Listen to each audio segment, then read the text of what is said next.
Mateus, capítulo 13, verso de número 24, diz assim: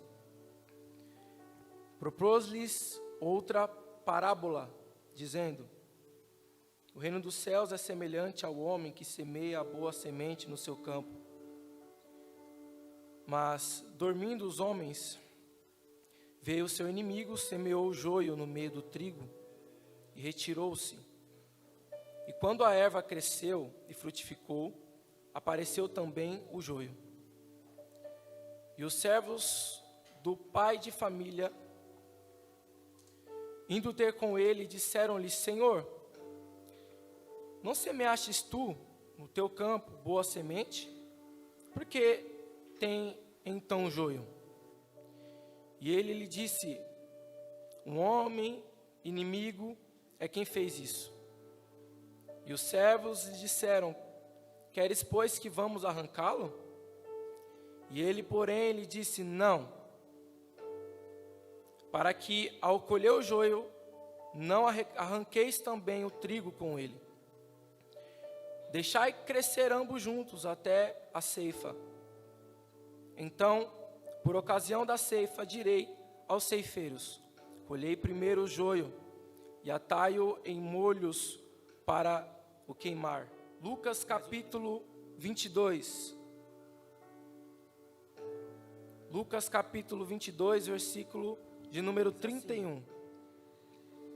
Disse também o Senhor: Simão, Simão, eis que Satanás vos pediu para cirandar ou peneirar você como trigo. Mas eu roguei por ti, para que a tua fé não desfaleça.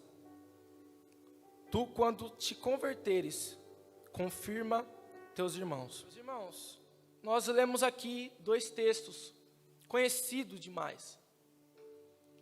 Um complementa o outro. O que se assemelha a esses dois textos? É a apresentação do trigo. Todo agricultor sabe que a semente do trigo, ela é número 1 de todas as sementes. Todo agricultor, quando vai plantar a semente do trigo numa terra boa, sabe que o investimento que ele está gerando nessa semente vai te trazer retorno.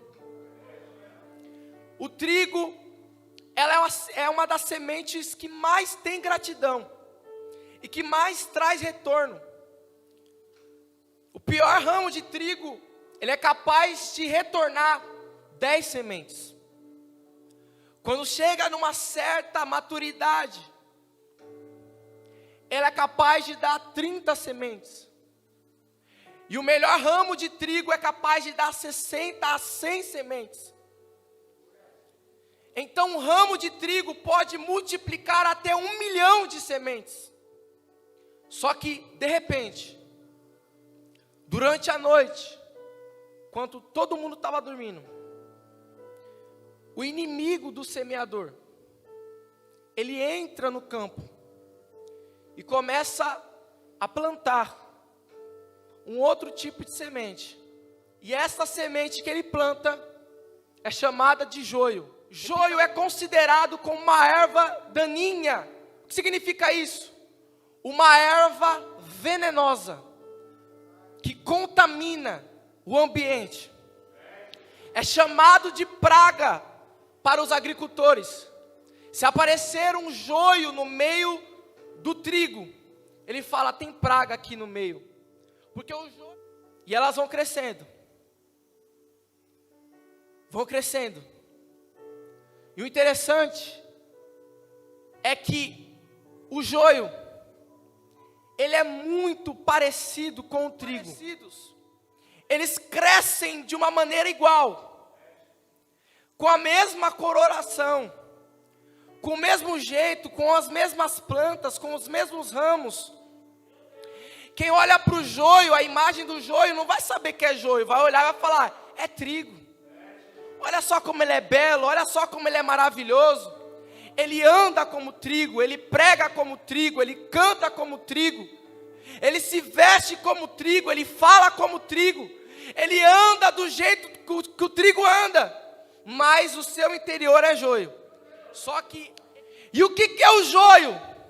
O joio é a semente que é o inimigo que colocou no campo. E o que é o trigo? É a semente que o semeador colocou no campo. E o que é o campo? O campo é o reino de Deus, é a igreja. E o que eu entendo com isso? Que nem todo mundo que entra por aquelas portas foi Deus que colocou, mas o inimigo trouxe. Nem todo mundo que está no convívio da igreja foi Deus que trouxe. Você sabia que o inimigo coloca pessoas dentro da igreja para contaminar o ambiente? O joio representa os filhos do diabo. E o trigo representa os filhos de Deus. Porque filhos do diabo são pessoas que já se entregaram aos seus prazeres. São pessoas que não têm mais nenhuma capacidade de se arrepender. São pessoas que Deus olha para elas e diz: não tem mais jeito. O homem não tem poder de olhar para outra pessoa e falar que não tem mais jeito. Mas Deus, quando olha e fala que não tem mais jeito, é porque não tem mais jeito, é joio. Só que quando eles estão no processo de crescimento, não tem como discernir quem é quem. Só que vai chegar um tempo, irmãos, que quando eles alcançarem a plenitude do crescimento, aí sim, depois de muito tempo, aí sim, vai dar para discernir quem é quem. O trigo, quando ele é plantado, a sua raiz ela começa a crescer para baixo.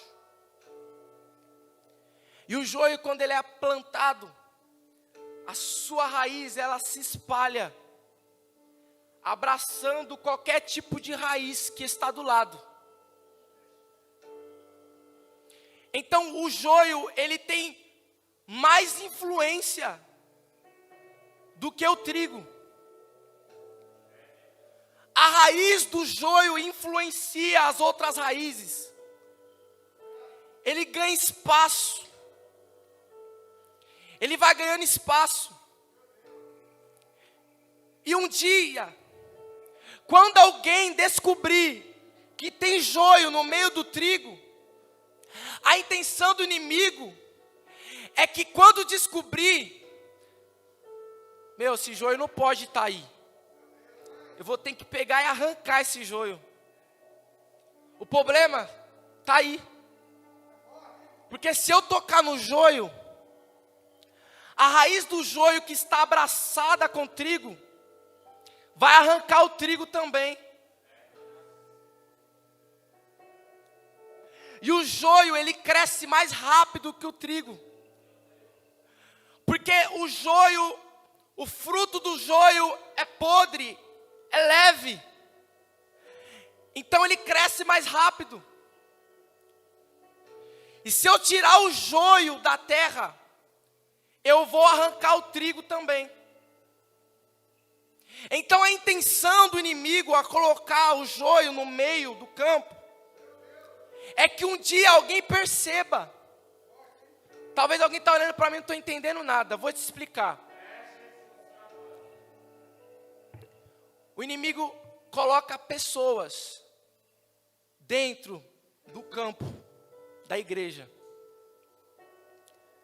para crescer junto com o trigo. Ele vai se parecer com o trigo.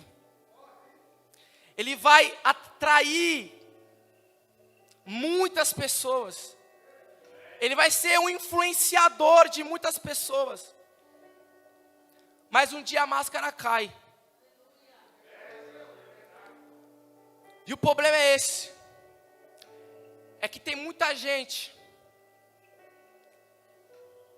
que por causa dessa influência do joio, quando se arranca o joio, ele acaba perecendo também. Quantos cristãos você já viu que por causa de um escândalo dentro de uma igreja, por causa do escândalo de muitos líderes, que todo mundo olhava e falava, é trigo,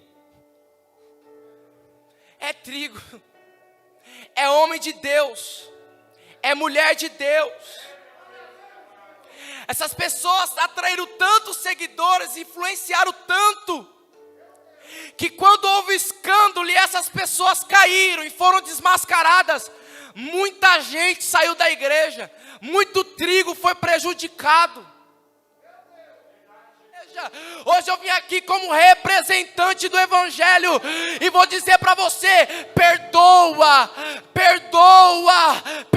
e se levanta novamente, porque é um investimento que Deus fez em você, é um investimento real, e Deus escolheu você como trigo, plantou você como trigo, porque Ele sabe que um dia você vai dar fruto, você vai dar fruto, você vai dar fruto, você vai dar fruto.